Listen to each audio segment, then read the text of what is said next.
بسم اللہ الرحمن الرحیم۔ السلام علیکم۔ رمضان کے اندر غامدی صاحب کے ساتھ نشریات کا خصوصی سلسلہ جاری ہے۔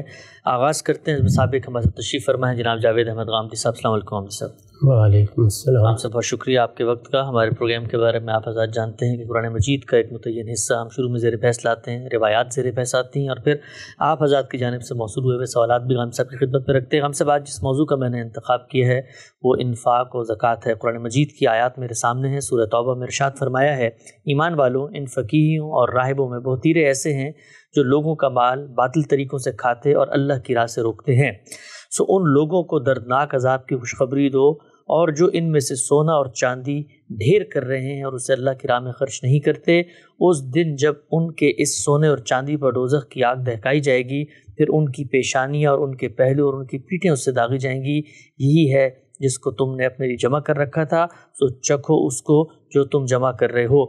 اس آیت کی تفسیر میں غامدی صاحب لکھتے ہیں کہ زکوٰۃ ادا کر دینے کے بعد حال اور مستقبل کی ذاتی اور کاروباری ضرورتوں کے لیے روپیہ جمع کرنا یا رکھنا ممنوع ہے، لیکن خلق یا خالق کی طرف سے اس کے انفاق کا کوئی مطالبہ سامنے آ جائے اور آدمی اسے خرچ کرنے سے انکار کر دے تو اس کی سزا وہی ہے جو قرآن نے بیان کی ہے۔ غامدی صاحب بیان فرمائیے گا، دین اسلام کی روح سے ایک تو وہ چیزیں ہیں جو ہم پر لازم کر دی گئی، ہم جانتے ہیں زکوٰۃ، لیکن یہ آیت تو یہ بتا رہی ہے کہ یہ جو مال لوگ جمع کر کے رکھتے ہیں اور جس کو بتاتے ہیں جی ہماری نیٹ ورتھ اتنی ہو گئی ہے، اور یہ سونا اور چاندی، یہ زمانے اور سماج سے اگر آپ بالکل بے تعلق ہو کر یہ کام کر رہے ہوتے ہیں تو یہ بڑا جرم بن جاتا ہے دین میں۔ اسی صورت میں ظاہر جرم بنے گا جب زمانے سے، حالات سے، گرد و پیش سے لا تعلق ہو کر کیا جائے۔ اسی لیے اللہ تعالیٰ نے اس کی بڑی تفصیل بھی کر دی ہے۔ ہم جو کچھ کماتے ہیں اس میں خرچ اخراجات کے بعد اگر کچھ بچتا ہے جس کو عف سے تعبیر کیا گیا ہے، تو خرچ اخراجات صرف آج کے نہیں ہوتے، وہ حال کے بھی ہوتے ہیں، مستقبل کے بھی ہوتے ہیں۔ اسی طرح جب آپ کوئی کاروبار کرتے ہیں تو اس کے لیے بھی آپ کو سرمایہ فراہم کرنا پڑتا ہے، وہ حال کی ضرورتوں کے لیے بھی ہوتا ہے، مستقبل کی ضرورتوں کے لیے ہوتا ہے۔ تو اس کو عام طور پر سمجھانے کے لیے اس طرح بیان کیا جاتا ہے کہ حال کی، مستقبل کی، ذاتی کاروباری ضرورتوں کے لیے جو آپ نے رکھا ہوا ہے وہ ممنوع نہیں ہے۔ وہ تو کاروبار کی بھی ضرورت ہے، فرد کی بھی ضرورت ہے، خاندان کی بھی ضرورت ہے، اللہ نے اس پر کوئی پابندی نہیں لگائی، لیکن ان ضرورتوں کے علاوہ اگر اللہ تعالیٰ نے نعمتیں دے رکھی ہوئی ہیں تو ان کو معاشرے کا حق سمجھنا چاہیے۔ یعنی ذاتی، کاروباری، حال اور مستقبل کی ضرورتوں کے علاوہ جو کچھ انسان کے پاس ہے وہ معاشرے کا حق ہے۔ معاشرے کا حق ہونے کے بھی یہ معنی نہیں ہے کہ آپ اٹھا کر کہیں باہر پھینک دیں گے یا لوگوں میں کھڑے ہو کے تقسیم کر دیں گے، نہیں، یہ سمجھ کر رکھیں گے کہ اگر میرے سامنے کوئی ضرورت آئے گی، میرے اعزاء و اقربا کی کوئی ضرورت ہے، میرے خاندان کی کوئی ضرورت ہے، میرے محلے کی کوئی ضرورت ہے، میرے ملنے والوں کی کوئی ضرورت ہے، یا بحثیت مجموعی اگر اللہ تعالیٰ نے بہت دے رکھا ہے تو معاشرے کی ضرورتیں ہیں، تو میں بے تکلف وہ خرچ کرنے کے لیے تیار ہو جاؤں گا۔ یہ مطالبہ اللہ تعالیٰ نے کیا ہے۔ انسان جب ان ضرورتوں سے بے نیاز ہو جاتا ہے اور جو کچھ اس کے پاس ہے اس کو گویا مال ڈھیر کر کے رکھنے کی نفسیات میں مبتلا ہو کر جمع کرتا ہے تو اس کو کنز کہا جاتا ہے۔ یہ اللہ تعالیٰ کے ہاں بڑا جرم ہے، یہ کبیرہ گناہ بن جاتا ہے۔ اسی لیے اس پر جہنم کی وعید بھی سنائی ہے اور لوگوں کو متنبہ بھی کیا ہے کہ اس سے باز رہیں۔ یہاں خاص طور پر اس کی شناخت اور بھی بڑھ گئی ہے کہ لوگوں نے جو روپیہ فقیہوں کو دیا، احبار کو دیا، رہبان کو دیا، جیسے لوگ خانقاہوں میں دیتے ہیں، مدارس میں دیتے ہیں، اس کے بھی خرچ اخراجات ہیں۔ تو اگر لوگوں کے روپے اور دوسرے لوگ سانپ بن کے بیٹھ گئے ہیں تو پھر تو یہ آخری درجے کا جرم ہے۔ اللہ تعالیٰ نے اس پر بہت سخت تنبیہ فرمائی ہے۔ یہ قرآن مجید کی ان آیات میں سے ہے کہ جن کو پڑھنے کے بعد آدمی لرز جاتا ہے کہ پھر کنز کرنے کی کیا گنجائش باقی رہ گئی ہے۔ تو کنز ممنوع ہے، ذاتی، کاروباری، حال اور مستقبل کی ضرورتوں کے لیے جمع رکھنا یہ تو اللہ کی ہدایت ہے، یہ کنز نہیں ہے۔ ٹھیک ہے، نقطہ بالکل واضح ہو گیا۔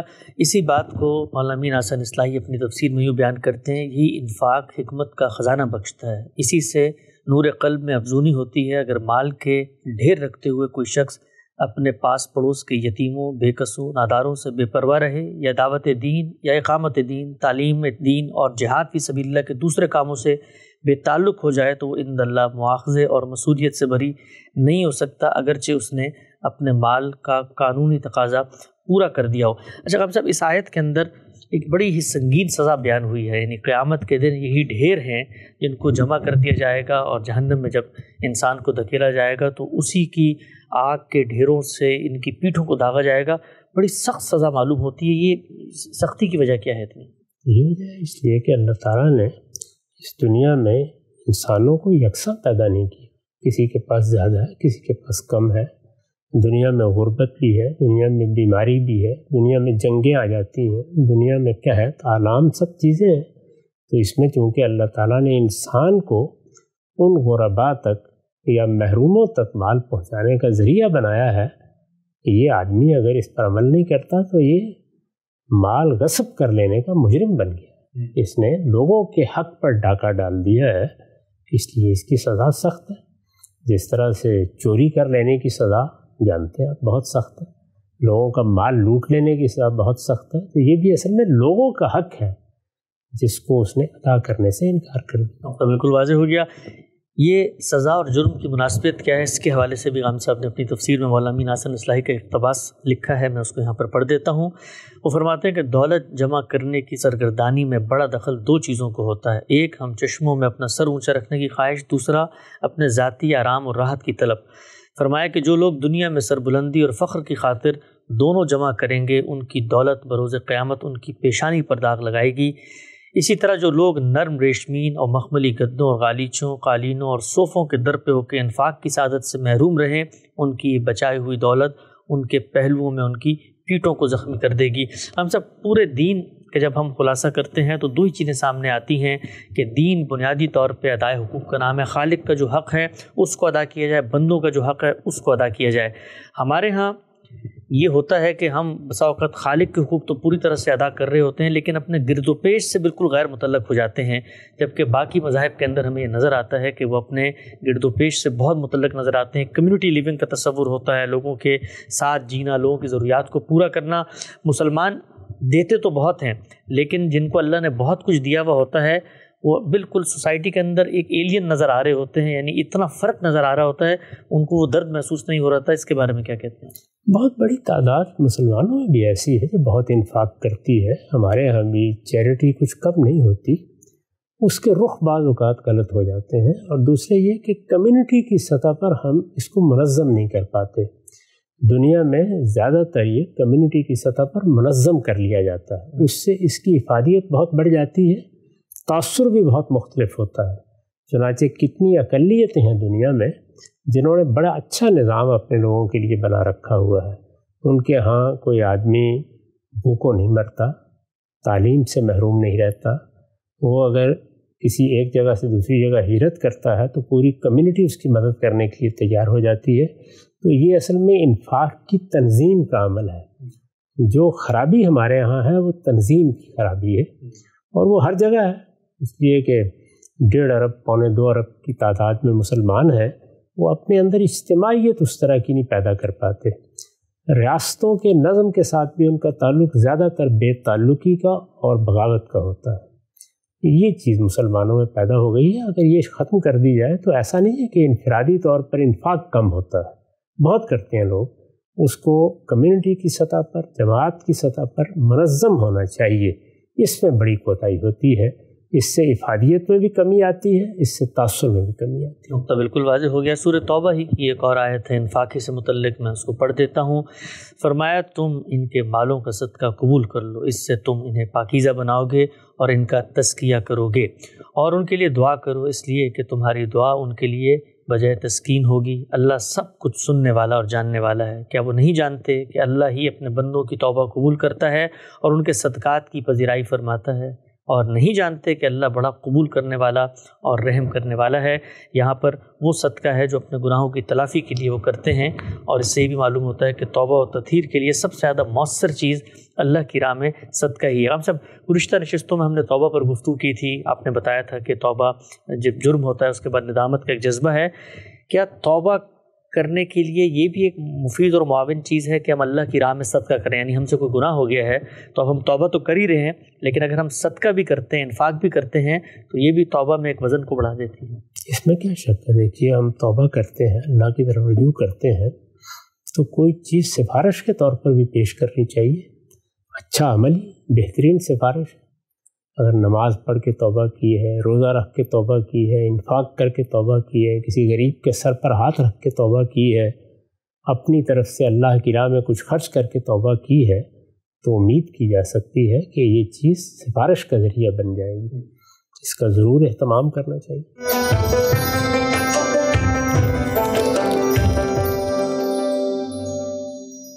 عامر صاحب سے قرآن مجید پر استفادے کا سلسلہ تھا. آج کا موضوع تھا انفاق، اللہ کے راستے میں خرچ کرنا اور صدقہ. قرآن کی آیات زیر پیسے آگے بڑھاتے ہیں سلسلہ گفتگو کو. کچھ روایتیں ہمیشہ کی طرح میرے سامنے ہے. انس بن مالک رضی اللہ سے روایت ہے کہ نبی صلی اللہ علیہ وسلم نے فرمایا، جنت کو مشقتوں اور جہنم کو خواہشات سے ڈھانپ دیا گیا ہے. مسند احمد 1350 رقم ہے اس کا. عامر صاحب نے اس روایت کی توضیح میں لکھا ہے، یہ نہایت خوبصورت تعبیر ہے. مدعا یہ ہے کہ جنت کا تصور اگرچہ دل کو کھینچتا ہے، لیکن اس کی راہ میں مشقتیں حائل ہیں، جیسے نماز، روزہ، حج و زکوٰۃ اور ہر طرح کے حالات میں منکرات سے پرہیز اور اخلاق عالیہ پر قائم رہنے کی جدوجہد. انسان اس کی طرف بڑھنا چاہے تو اسے یہ مشقتیں لازماً اٹھانی پڑتی ہیں. اس کے برخلاف جہنم کی راہ میں مرغوبات کے خوان بچھا دیے گئے ہیں.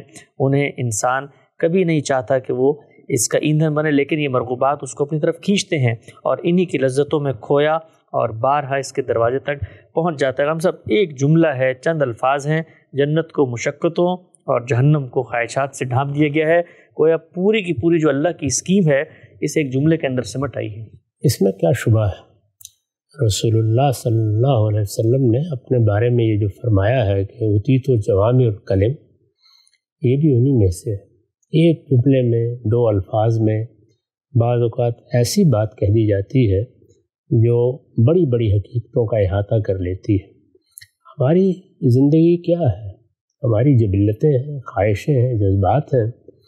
ان کے ساتھ ہمارے اخلاقی وجود کی کشمکش، یہی دنیا کی زندگی ہے. اخلاقی وجود کی اس کشمکش میں ہر لحظہ یہ جدوجہد کرنی چاہیے کہ برتری اسی کی قائم رہے. ہم جب شکست کھاتے ہیں اصل میں جبلت کی برتری قائم ہو جاتی ہے، خواہش کی برتری قائم ہو جاتی ہے، جذبات کی برتری قائم ہو جاتی ہے. ہم اگر اخلاقی وجود کو برتر رکھنے میں کامیاب ہو جاتے ہیں تو بڑی کامیابی یہی ہے. دنیا میں ہمارا امتحان اسی باب میں ہو رہا ہے. سب سے بڑا امتحان یہی ہے. پورے دین کو دیکھ لیں، اس کا سب سے زیادہ جامع باب کیا ہے؟ اخلاقی تطہیر کا باب. یعنی میرے معاملات میرے پروردگار کے ساتھ، میرے اعزاء اقربا کے ساتھ، میرے دوستوں کے ساتھ، میرے قوم کے ساتھ، میرے ملک کے ساتھ، میرے تلامذہ کے ساتھ، اساتذہ کے ساتھ صحیح اصولوں پر استوار ہونے چاہیے. اور مجھے ہر مرحلے پر اخلاقی حدود کا خیال رکھنا چاہیے. جس وقت کوئی مسئلہ پیش آئے، سب سے پہلا سوال یہی کرنا چاہیے اپنے آپ سے کہ یہاں میں کس تقاضے سے مغلوب ہو کر اقدام کر رہا ہوں.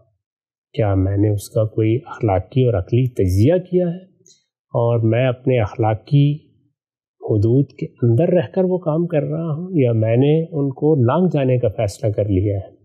یہ لانگ جانے کا فیصلہ کب ہوتا ہے؟ اسی وقت ہوتا ہے جب آپ کا شکم آپ پر غلبہ پا لیتا ہے، جنس کا جذبہ غلبہ پا لیتا ہے، رد عمل کی نفسیات غلبہ پا لیتی ہے، انانیت غلبہ پا لیتی ہے. تو انسان کو یہی مشقت ہے جس میں ڈالا گیا ہے. چنانچہ بڑی صحیح بات فرمائی ہے کہ اگر جنت کا راستہ اختیار کرنا ہے تو پھر اس مشقت سے گزرنا ہوگا. یعنی اخلاقی حدود کی پاسداری میں جو تکلیف اٹھانی پڑے گی پھر اس سے گزرنا ہوگا. اور اگر جہنم کے راستے پر جانا ہے تو وہ تو ہے ہی جذبات کا، خواہشات کا، جبلی تقاضوں کو پورا کرنے کا راستہ. اس میں کوئی مشقت نہیں ہوتی، وہ تو اپنے آپ کھینچتا چلا جاتا ہے. اسی کو سیدنا مسیح نے اس طرح بیان کیا تھا کہ نیکی کی راہ تنگ ہے لیکن برائی کی راہ کشادہ ہے، اس پر تو آپ بھاگتے ہوئے جا سکتے ہیں. ہم سب بات آپ نے واضح کی. اچھا، ہم سب اس سے پھر یہ نتیجہ بھی نکالا جا سکتا ہے کہ اگر آپ مثلاً اللہ کے دین کو مانتے ہیں، جنت کے خواہش مند ہیں، تو لازماً پھر دنیا میں آپ کو مشقتیں اٹھانی پڑیں گی، کیونکہ ہم دیکھتے ہیں بسا اوقات لوگوں کو دنیا میں کوئی مشقت پیش ہی نہیں آتی ہے. نہیں، یہاں وہ مشقتیں مراد نہیں ہیں جو غیر معمولی حالات میں آ جاتی ہیں، وہ بھی آ جاتی ہیں، دنیا میں جو تقاضے ہم سے کیے گئے وہ ہر وقت کی مشقت ہے. یعنی یہ کسی آدمی کے پاس بڑی دولت ہے، کسی آدمی کے پاس اچھی صحت ہے، کسی آدمی کے پاس بہت مواقع ہیں، اس میں بھی یہ کشمکش ہر وقت ہوتی ہے. یعنی اللہ کی دی ہوئی نعمتوں کے نتیجے میں انسان کیا اپنی جبلتوں کے پیچھے بھاگ کھڑا ہوتا ہے یا اخلاقی اصولوں کا خیال رکھتا ہے؟ تو اخلاقی اصولوں کا خیال تو آپ کو شکر کے معاملے میں بھی رکھنا ہے اور آپ کو صبر کے معاملے میں بھی رکھنا ہے. بلکہ جس وقت انسان کو بہت نعمتیں ملی ہوتی ہیں، اس کو دولت حاصل ہوتی ہے، طاقت حاصل ہوتی ہے، اقتدار حاصل ہوتا ہے، علم حاصل ہوتا ہے، اس میں یہ آزمائش اور زیادہ بڑھ جاتی ہے. تو یہ جس کشمکش کا یہاں ذکر کیا گیا ہے وہ محض وہ تکلیفیں نہیں ہیں جو کسی بیماری کے نتیجے میں یا غربت کے نتیجے میں آتی ہیں، بلکہ وہ مشقت ہے جو اس جد و جہد میں اٹھانا پڑتی ہے کہ جبلتیں کچھ اور چاہ رہی ہوتی ہیں اور اخلاقی وجود کچھ اور چاہ رہا ہوتا ہے. ایک نقطہ بالکل واضح ہو گیا. آگے بڑھاتے ہیں سلسلہ گفتگو کو. ایک اور روایت میرے سامنے عثمان رضی اللہ تعالیٰ عنہ کا بیان ہے کہ میں نے رسول اللہ صلی اللہ علیہ وسلم کو فرماتے ہوئے سنا کہ جس شخص نے اپنے مال سے اللہ کے لیے مسجد تعمیر کی، خواہ پرندے کے گھونسلے جیسی ہو یا اس سے بھی چھوٹی، اللہ اس کے لیے جنت میں اسی طرح کا گھر بنا دیتا ہے. ہم سب نے لکھا ہے کہ جس پرندے کا یہاں ذکر ہوا ہے وہ صحرائی ایک پرندہ ہے جو کہ کبوتر کے برابر ہوتا ہے، اور اس کے گھڑے کو یہاں پر تشبیہ دی گئی ہے. یہاں پر تمثیل کا اسلوب ہے. ہم سب اس طرح کی جب باتیں آتی ہیں، ظاہری بات ہے ترغیب دلانے کے لیے، کیونکہ ایک جگہ پہ کہا گیا ہے آپ نیکی خیر کا کام کرتے ہیں، خیرات کرتے ہیں، آپ کو جنت ملے گی. دوسری جگہ پہ کہا گیا خوبی سے بات کریں. یہاں پر کہا گیا ہے کہ آپ مسجد بنائیں. ہمارے ہاں بالعموم یہ تصور ہے کہ شاید مسجد بنانا ہی نیکی کا کام ہوتا ہے، باقی جو ادارے ہیں وہ بیچارے اسٹرگل کر رہے ہوتے ہیں کوئی نیکی خیر کا کام. تو مسجد کا کوئی زیادہ فضیلت ہے بنسبت ان کاموں کے جو باقی نیکی خیرات کے کام ہو رہے ہوتے ہیں. کینسر ہاسپٹلز لوگ بناتے ہیں، اسی طرح سے تعلیم گاہیں بناتے ہیں، لیکن لوگوں میں یہی جذبہ ہے کہ صرف مسجد کو دیں گے، یہ زیادہ اونچا انفاق ہے. اس کی کوئی حقیقت نہیں ہے، اس کا تعلق حالات سے ہوتا ہے.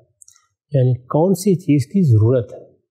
اگر آپ کے محلے میں مسجد کی ضرورت ہے تو پھر تو سب سے پہلا کام یہی ہے. اگر لوگوں کو ایک جگہ نماز پڑھنی ہے، نماز تو لازم کی گئی ہے. 24 گھنٹے میں 5 وقت ہمیں اللہ کی بارگاہ میں حاضر ہونا ہے. تو کیا فی الواقع وہاں مسجد کی ضرورت ہے؟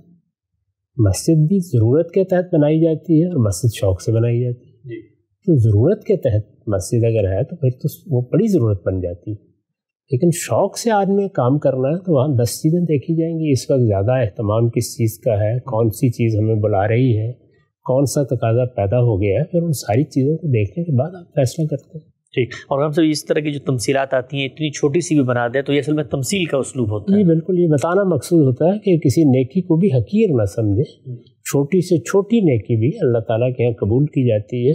اسی اصول پر فرمایا کہ ایک آدمی نے اگر رستے سے کانٹا بھی اٹھا دیا ہے تو یہ بھی بڑا نیکی کا کام ہے. تو نیکی کے بارے میں یہ نہیں سوچنا چاہیے کہ وہ بڑی ہے یا چھوٹی ہے. ہر نیکی کو کرنے کی کوشش کرنی چاہیے. بعض حالات میں چھوٹی سے چھوٹی نیکی بھی بہت بڑی بن جاتی ہے. تو یہ چیز ہے جس کو بتانے کے لیے مختلف تمثیلات میں پیغمبر بات سمجھاتے ہیں. ٹھیک، نقطہ بالکل واضح ہوا. ایک اور روایت ہے عمر رضی اللہ تعالیٰ عنہ کا بیان ہے. وہ کہتے ہیں کہ میں نے رسول اللہ صلی اللہ علیہ وسلم کو سنا کہ آپ نے فرمایا جو کسی مجاہد کے سر پر سایہ کرے اللہ قیامت کے دن ان کے سر پر سایہ کرے گا. جو کسی مجاہد کے لیے سامان جہاد مہیا کرے یہاں تک کہ وہ اپنے پاؤں پر کھڑا ہو جائے اس کے لیے اسی مجاہد کے برابر اجر لکھ دیا جاتا ہے یہاں تک کہ اس کی موت آ جائے یا وہ جنگ سے لوٹا ہے. اور جو شخص مسجد تعمیر کرے جس میں اللہ کا ذکر کیا جائے اللہ جنت میں اس کا گھر تعمیر کر دیتا ہے. ہم سب جب یہ کہا جاتا ہے کہ اس کے برابر، کئی جگہ ہم نے روایتوں میں سنا کہ مثال کے طور پہ والدین کو اگر آپ اچھی نیت سے دیکھتے ہیں تو حج کے برابر آپ کو ثواب مل جاتا ہے. یہاں پر کہا کہ اگر آپ کرتے ہیں تو جو اس کو ملتا ہے اس کے برابر ہو جاتا ہے. تو یہ برابری کیسے ہوتی ہے؟ حالانکہ ایک آدمی تو اپنی جان دینے کے لیے گیا ہے، میں تو صرف مال دے رہا ہوں. تو یہ برابری کا کیسے معاملہ ہوتا ہے؟ جان دینے کے مواقع روز نہیں پیدا ہوتے رہتے. حج بھی آدمی ہر وقت نہیں کرنے کے لیے نکلا ہوتا. تو اس طرح کی جو بڑی نیکیاں ہیں یا جہاد کا موقع آ گیا یا حج کی سعادت حاصل ہو گئی، ان کے مقابل میں ٹھہرا کے لوگوں کو بتایا جاتا ہے کہ صرف اسی کا انتظار نہ کرو. بہت سی نیکیاں عام زندگی میں ایسی ہیں جو اگر صحیح موقع پر کی جائیں، صحیح محل میں کی جائیں اور کسی بڑی چیز کو چھوڑ کر نہ کی جائے تو ان کا اجر بھی اللہ تعالیٰ ایسا ہی غیر معمولی کر دیتے ہیں.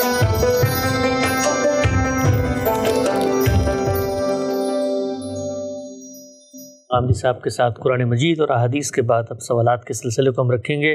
کوشش ہوتی ہے ہماری جو سوالات آپ لوگوں کی جانب سے موصول ہوں. اگر آپ کو سوال بھیجنا بھی چاہتے ہیں ای میل ایڈریس یا پروگرام میں آ رہا ہوتا ہے, آپ یہ بھیج سکتے ہیں. خان صاحب انہوں نے پوچھا ہے کہ دنیا کے اندر بڑا مشہور و مارکت العرا مسئلہ ہے, پہلے بھی آپ نے کئی دفعہ اس پر اظہار کیا ہے, لیکن بعض ممالک ہیں ایسے یورپ کے کونے میں جہاں پر یہ سورج کے اوقات کا نہیں پتہ چلتا, بہت لمبی راتیں آ جاتی ہیں, بہت لمبے دن آ جاتے ہیں. تو وہاں پر آپ خود بھی گئے ہیں ناروے, آپ نے دیکھا وہاں خود مسلمانوں نے بھی اس کا کوئی حل نکال لیا ہے, کیا فرماتے ہیں اس کے بارے میں؟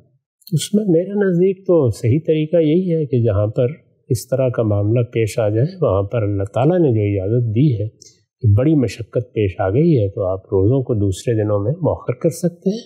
لیکن اگر کوئی ایسا طریقہ اختیار کر لیا جائے جیسے کہ بعض موقعوں پر لوگوں نے اجتہاد کر کے اختیار کر رکھے ہوئے ہیں, وہ امید ہے اللہ تعالیٰ اس کو بھی قبول فرمائے گا. یہ اجتہادی معاملات ہیں, سادہ اصول ہے کہ دین کے احکام عام زندگی میں دے دیے جاتے ہیں. جہاں کوئی مشقت پیش آ گئی, غیر معمولی صورتحال پیدا ہو گئی تو اس کے اصول موجود ہیں. یہ فرمایا ہے کہ اگر کوئی مشقت پیش آ جائے گی تو اسی حکم کی ادنا صورت پر آ جائیں گے. اگر اس سے بھی نیچے جانا پڑا تو اس سے نیچے بھی چلے جائیں گے. جیسے نماز ہے, عام حالات میں اذکار ہیں, اعمال ہیں, اسی طریقے سے پڑھی جاتی ہے. کوئی مشقت پیش آ جائے تو آپ نماز میں قصر کر لیتے ہیں, آپ 2 نمازیں جمع کر لیتے ہیں.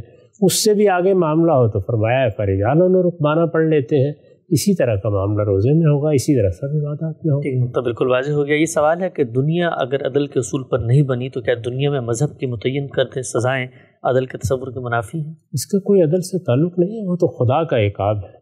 یعنی اللہ تعالیٰ نے اپنے اوپر ایمان لانے والوں کو یہ تنبیہ فرمائی ہے کہ جب تم نے مجھے مان لیا, میرے پیغمبروں کو مان لیا, میرے دین کو مان لیا, یہ ہدایت تم پر واضح ہو گئی, شرع صدر سے تم مسلمان بن گئے, تو پھر تمہیں چوری نہیں کرنی تھی, پھر تمہیں ڈاکہ نہیں ڈالنا تھا.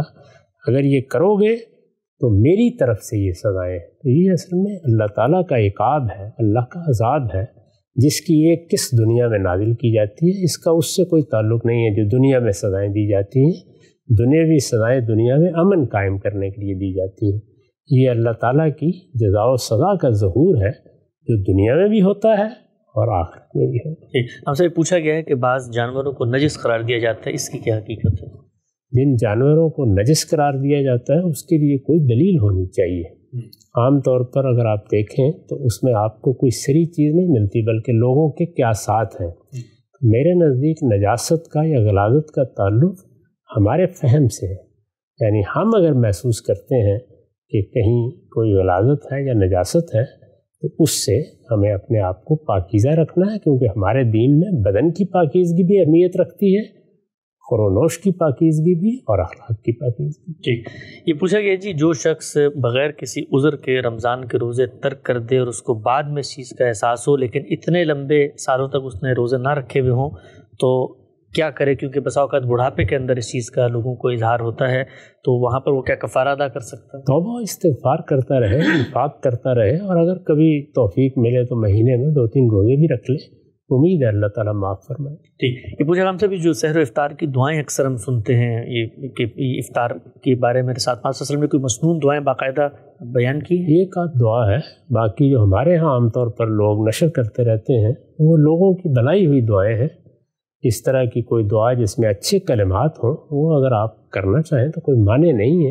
اللہ سے دعا کرنا یا اللہ تعالیٰ کے سامنے اپنی عاجزی کا اظہار کرنا خود ایک عبادت ہے, لیکن مسنون دعا کا مطلب تو یہ ہے کہ حضور نے وہ دعا کی ہے. تو اس دعا کا ہم بارہا ذکر بھی کر چکے ہیں, وہ ہماری کتابوں میں نقل بھی ہوئی ہے, آپ اس کو دیکھ بھی سکتے ہیں.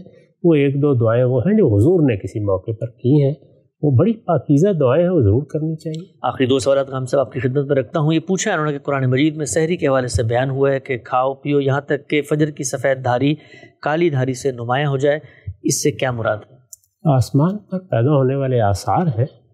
تاریکی جب ختم ہونا شروع ہوتی ہے اور روشنی, سورج کی روشنی آنا شروع ہوتی ہے تو اس سے یہ آثار پیدا ہوتے ہیں. یہ آسمان پر دیکھیں گے کیونکہ اس زمانے میں گھڑیاں تو تھیں نہیں, تو اسی کی بنیاد پر روزہ رکھا جائے. ٹھیک, بالکل نقطہ واضح ہو گیا ہے. ہم سب اجتماعی افطاریوں کا اہتمام کیا جاتا ہے, افطار پارٹیز ہوتی ہیں رمضان کے اندر, بڑا تام جہم ہوتا ہے, اور باقاعدہ ہم یہ دیکھنے میں آیا ہے کہ ایک آدمی کرتا ہے دوسرا اس کے جواب میں اس سے بڑی کرتا ہے. تو یہ افطار پارٹیز کا جو کلچر ہے اس کے بارے میں کیا فرماتے ہیں؟ اصل چیز تو یہ ہے کہ آپ غریبوں کو افطار کرائیں, وہ لوگ جو روزہ نہیں رکھ سکتے ان کو افطار کرائیں، اپنے گرد و پیش میں دیکھیں کون لوگ ہیں جن کے پاس کوئی اچھا کھانے پینے کا بھی نہیں ہے، ان کے لیے کوئی اہتمام کریں۔ یہ سب چیزیں تو کلچرل چیزیں ہیں، یہ تو کہا جا سکتا ہے کہ ناجائز نہیں ہے، لیکن یہ کہ ان کو وہ افطار سمجھنا جو لوگوں کے لیے بہت اجر کا باعث بنے گی، یہ کچھ حدود سے تجاوز ہے۔ ایک نقطہ بالکل واضح ہو گیا، رمضان کے اندر غامدی صاحب سے استفادے کا سلسلہ جاری ہے، وقت یہاں پہ ختم ہوتا ہے، دوبارہ حاضر خدمت ہوں گے، اب تک آپ کو بہت شکریہ۔